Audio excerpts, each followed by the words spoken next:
What you did was you called into your news station, a true journalist. Did that instinct kick in right away? A number of doctors, nurses ran inside, closed the curtain. One cop turned to the cop and said, "It's John Lennon." My name is Alan J. Weiss. Currently, I am the president and executive producer of Alan Weiss Productions, a production company. I would have to say my greatest accomplishment was breaking the news that John Lennon had been shot. I was the producer of Channel 7 Eyewitness News, 6 o'clock in New York City. And I had a motorcycle accident and I was rushed to Roosevelt Hospital. This is December 1980. And I was in the hospital and two police officers come out and one says to the other, "Can you believe it, John Lennon?" I couldn't believe it was John Lennon, the Beatle, who was just rushed in with gunshots. And finally, I did get confirmation that it was John. I was able to call the assignment desk for Channel 7.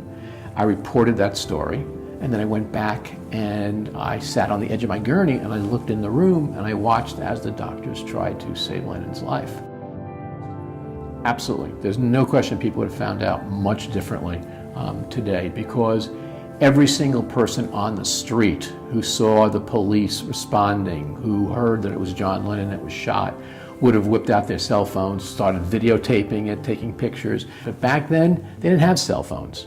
When I said I got the word out, I had to go to a payphone. So yes, the whole dynamics of news coverage have radically changed since then. The reporter was the gatekeeper, or at least the initial gatekeeper, of information that then went to the newsroom, that then went to the audience, versus today, where that information could have been disseminated far faster. But speed also has the flip side of being too fast.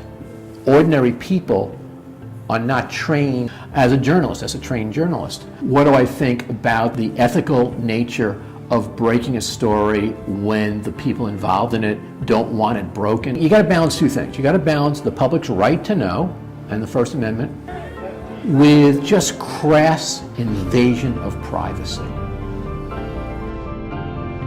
I learned that Yoko Ono had asked the hospital not to release the information that John had been shot because she wanted to get home to her son.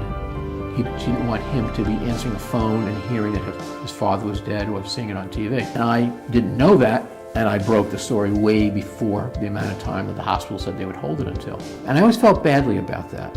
The question I always ask myself is, if I knew it, if Yoko Ono came to me and said, "Could you please not report that he's dead for another half hour?" I don't know. I don't know.